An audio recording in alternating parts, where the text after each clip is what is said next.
নমস্কার বন্ধুরা, মিমিস কিচেনে আপনাদেরকে আরেকবার স্বাগত জানাই। আজ আমি আপনাদেরকে একটা জিনিস বানাবো। এটা হচ্ছে সাউথ ইন্ডিয়ান রেসিপি রসম রাইস। তো চলুন দেখে নিই কীভাবে আমি বানিয়েছি রসম রাইসটা।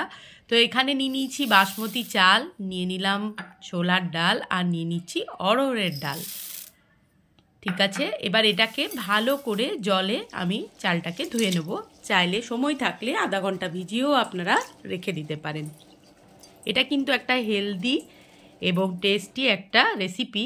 এখানে কারি পাতা, সর্ষে, জিরে, টমেটো, শুকনো লঙ্কা, পেঁয়াজ, শাকের পেঁয়াজ পাতা আছে কিছু, এখানে আছে তেঁতুল আর রসুন। এবার চলুন, প্রথমে প্রেশার কুকার বসিয়ে দিয়েছি। প্রেশার কুকারে আমি দিয়ে দিলাম 1 চামচ ঘি। আপনারা চাইলে সাদা তেলেও করতে পারেন, তবে ঘি দিলে ভালো হয়। ঘি ব্যাস ওইটুকুই পড়বে, আর কোনো তেল বা ঘি পড়বে না। এবার প্রথমেই আমি দিয়ে দিলাম গোটা জিরে, তার সাথে হচ্ছে শুকনো লঙ্কা, আর দিয়ে দিলাম সর্ষে। এবার ফোড়নটা যখন সুন্দরভাবে গন্ধ ছড়াবে, তখন আমি কেটে রাখা সবজিগুলো, সবজি বলতে টমেটো, পেঁয়াজ, রসুন যা আছে, কারি পাতা, সব আমি এক এক করে ওর মধ্যে দিয়ে দেব। এটা একটা, যারা ডায়েট করছেন তাদের জন্য খুব ভালো রেসিপি এটা। একদম তেল মশলা কম দিয়ে এইটা হয়। এটা সাউথে খুব প্রসিদ্ধ। রাসামটা শুধু আলাদা হয়, এটা হচ্ছে রসম রাইস। তো রসমটাও খুব ভালো লাগে খেতে, খুব হেলদি এবং খুব উপকারী। এবার ভালো করে নাড়িয়ে দিলাম ফোড়নটা। এবার কেটে রাখা পেঁয়াজগুলো আমি ওর মধ্যে দিয়ে দিচ্ছি। এই দেখুন, এটা পেঁয়াজ শাকের যে পেঁয়াজ থাকে সেইগুলোকেই আমি লম্বা লম্বা করে কেটে নিয়েছি। টমেটো দিয়ে দিলাম অর্ধেকটা।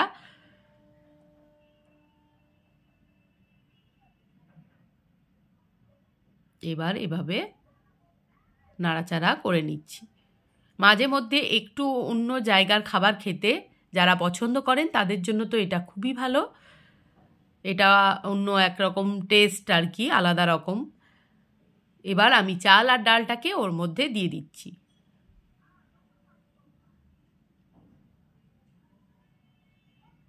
এবার দিয়ে দিলাম হলুদের গুঁড়ো, তারপরে দিয়ে দিলাম জাস্ট কালারের জন্য অল্প কাশ্মীরি মির্চ, আর দিয়ে দিলাম ধনে গুঁড়ো। আপনারা চাইলে হিংও দিতে পারেন। এবার দিয়ে দিলাম 2 কাঁচা লঙ্কা। এবার ভালো করে একটু নাড়াচাড়া করে নিচ্ছি।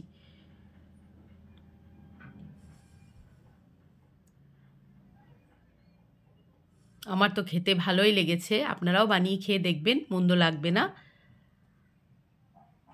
যারা একটু হেলদি খেতে চান তাদের ভালো লাগবে।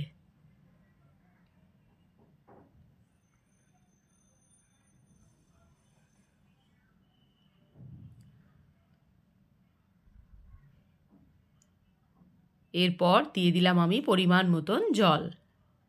যারা সাউথ ইন্ডিয়ান খাবার খেতে পছন্দ করেন তাদের জন্য তো খুবই ভালো লাগবে, যারা টকটাও ভালোবাসেন, কারণ এতে টক ব্যবহারটা হয়তো, তাই জন্য অনেকেই হয়তো পছন্দ নাও করতে পারেন। এবার দিয়ে দিলাম নুন। এবার 2 হুইসেল পড়ে গেছে। এবার দেখুন খুলেছি ঢাকনাটা। এরপর দিয়ে দিলাম তেঁতুলের পাল্পটা। তেঁতুলটা ভিজিয়ে তার কাতটা বের করে দিয়ে দিয়েছি, আর একটু গুড় দিয়ে দিয়েছি মিষ্টির জন্য। এবার ভালো করে মিশিয়ে নিচ্ছি খুন্তি দিয়ে।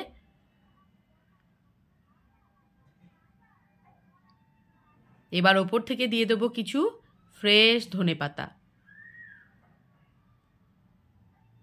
হাতে সময় কম থাকলে এরকমভাবে চটজলদি করে বানিয়ে খেতেই পারেন। এবার চলুন প্লেটে সার্ভ করে দিই রসম রাইস।